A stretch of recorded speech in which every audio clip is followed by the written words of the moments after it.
Kaliwanagan lang po, manifestation lang.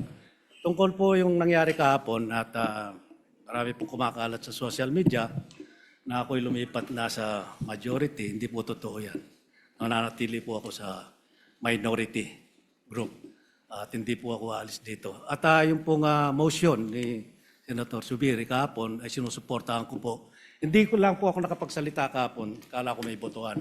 Ngayon pala ay wala naman. Hiling ko lang po dito sa Senado, sana magkaisa tayo. Iwasan ang bangayan, ang dami-dami natin bisitang pari dito. Palakpakan po natin sila para ipagdasal po kami na magkaisa na kami para maibalik ang dangal ng Senado. Maraming salamat po. Gusto ko lang magpasalamat kay Senator Lito Lapid na kahit na magkaiba na tayo ng partido, I think we are batchmates, so magkasama kami since 2004. So majority, minority, buwan-buwan nagpapadala pa rin siya sa akin ng Maha Blanca at Suman. Maraming salamat po. Gusto ko kasi malaman mo na mahal kita.